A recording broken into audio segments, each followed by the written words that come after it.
Hi hello welcome to post 360. నేను మీ మురళీరాపల్లి. పవన్ కళ్యాణ్‌కి ఏం తెలుసో, ఏం తెలియదో, ఎంత నాలెడ్జ్ ఉందో, ఎంత నాలెడ్జ్ లేదో, ఆయన మాట్లాడే మాటల బట్టి ఈజీగా అంచనా వేసి పడేయొచ్చు. ఎందుకంటే కొంతమంది చదువుకోలేకపోయినా కూడా జ్ఞానం కలిగి వ్యవహరిస్తూ ఉంటారు.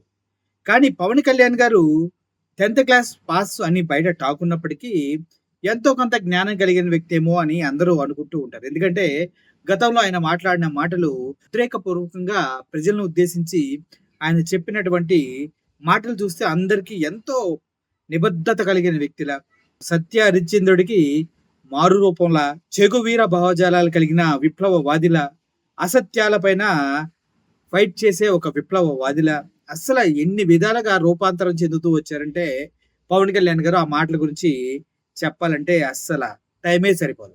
జగన్మోహన్ రెడ్డి అసెంబ్లీకి వెళ్తున్నారంటూ వార్తలు రావడం, జగన్మోహన్ రెడ్డి గారు కూడా అసెంబ్లీకి వెళ్ళటం, తిరిగి రావడం, ప్రతిపక్ష హోదా కల్పిస్తేనే అసెంబ్లీలో అడుగు పెడతామని చెప్పడం జరిగింది.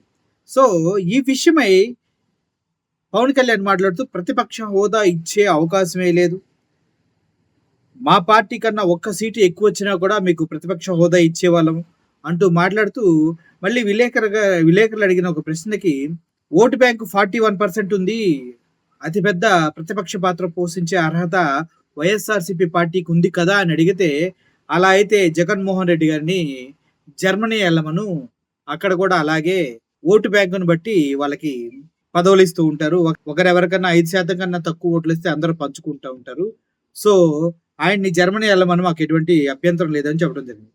అయితే మిడిమిడి జ్ఞానం కలిగినటువంటి పవన్ కళ్యాణ్ గారికి దేశవ్యాప్తంగా జరిగినటువంటి పరిణామాలు, గతంలో చాలా పార్టీలు ఇలాగే ఓటు బ్యాంకును చూసి ప్రతిపక్ష హోదాలో కూర్చొని అసెంబ్లీలో గడగడలాడించిన విషయాలు తెలియదేమో అని అందరూ అంటున్నారు. ఎందుకంటే ఆయన రాజకీయాలకు కొత్త, ఒకవేళ కొత్త కాకపోయినా పాత అయినా కూడా ఇటువంటి విషయాలు, టెక్నికల్ విషయాలు ఆయనకి ఏం తెలియవు. ఎందుకంటే తనకి అంకెలు చెప్పడమే స్టేజ్ ముందు కరెక్ట్గా రాదు. 33,000, 33 లక్షలు, 33,000 అని ఏదేదో అంటా ఉంటారు. అటువంటి వ్యక్తికి ఇటువంటి టెక్నికల్ టెర్మినాలజీ, అసెంబ్లీకి సంబంధించిన విషయాలు ఏమీ తెలియవు అంటూ చాలా మంది చెప్తూ ఉన్నారు. అయితే అదే ఉద్దేశంతో తను మాట్లాడిన మాటల్ని బేస్‌గా తీసుకొని మా బాబోరు పవర్ రేంజర్ కాన్సెప్ట్‌లో పవన్ కళ్యాణ్ ఎంత అజ్ఞానంగా మాట్లాడారు. గతంలో తమిళనాడులో, ఢిల్లీలో, ఆంధ్రప్రదేశ్‌లో ప్రతిపక్ష హోదా కేవలం ఓట్లు బేస్ చేసుకొని ఎలా ఇచ్చారు, 10% ఓట్లు ఉంటేనే ప్రతిపక్ష హోదా ఇస్తాము అని, 10% సీట్లు ఉంటేనే ప్రతిపక్ష హోదా ఇస్తామంటూ పవన్ కళ్యాణ్ ఏదైతే మిడిమిడి జ్ఞానంతో మాట్లాడాడో అదంతా తప్పంటూ మా బుడ్డోడు ఏకరువు పెట్టి దుంప తెంచి పడేశాడు. ఒకసారి వినండి.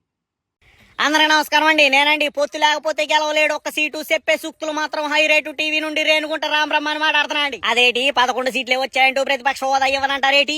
ఇక 10% సీట్లు కలిగి ఉంటేనే ప్రతిపక్ష హోదాకి ఎలిజిబిలిటీ అనేది మనం అనాదిగా అనుసరిస్తున్న ఆచారమే తప్ప అంబేద్కర్ గారు రాసిన రాజ్యాంగంలో ఎక్కడ లేదండి. ఓ పాలు ఉంటే చూపియండి. ఇక గతంలో చూసుకుంటే 1984 లోక్సభ ఎన్నికల్లో 543 సీట్లు గాను టీడీపీ 30 సీట్లు మాత్రమే గెలుచుకుందండి. మరి 10% సీట్లు గెలుచుకోకపోయినా ఆనాడు గెలిచిన కాంగ్రెస్ పార్టీ ప్రతిపక్ష పార్టీ కింద టీడీపీని గౌరవించి ఆ హోదా కల్పించారండి.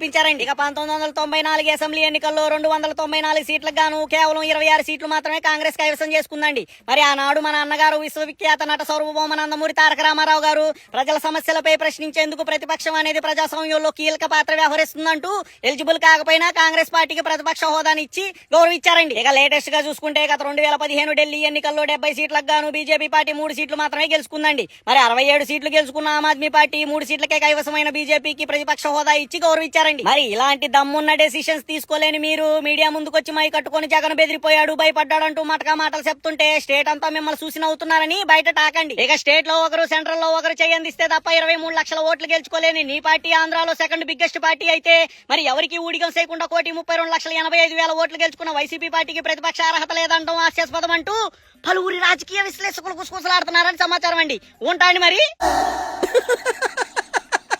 వేసేసాడు, బాగా వేసేసాడు. విన్నారు కదా, ప్రతిపక్ష హోదా ఓవరాల్ గా చూసుకుంటే ఆంధ్రప్రదేశ్ వ్యాప్తంగా 5-6% ఓటు బ్యాంక్ ఉన్న జనసేననే ఇంత విచ్చలవిడిగా మాట్లాడితే 40-41% ఓటు బ్యాంక్ ఉండి ఒక్కడిని ఓడించలేక మూకుమ్మడిగా 3 పార్టీలు కలిపి ముక్కి గెలిచినటువంటి కూటమి ప్రభుత్వానికి జగన్మోహన్ రెడ్డిని ప్రతిపక్షంలో కూర్చోబెట్టి మాట్లాడే దమ్ము ధైర్యాలు లేవు. అందుకోసమే ఇలా పిచ్చి పిచ్చి వాగుడంతా వాగుతూ అర్ధరహిత ప్రలాపనలు పేలుతున్నారంటూ సోషల్ మీడియాలో విచ్చలవిడిగా కామెంట్స్, మీమ్స్ అయితే హల్చల్ అవుతున్నాయి. నాకు కూడా అదే ఉద్దేశం ఉంది. ఎందుకంటే ప్రతిపక్ష హోదా కల్పిస్తే జగన్మోహన్ రెడ్డి గారికి ప్రత్యేక టైం ఇవ్వాల్సొస్తది. ఆ ప్రత్యేక టైం ఇస్తే జగన్మోహన్ రెడ్డి దాడిని తట్టుకునే దమ్ము అటు చంద్రబాబు నాయుడుకి కానీ, ఆ పవన్ కళ్యాణ్‌కి కానీ, ఆ లోకేష్‌కి అయితే అస్సలు లేదని అందరికీ తెలుసు. కారణంగానే జగన్మోహన్ రెడ్డికి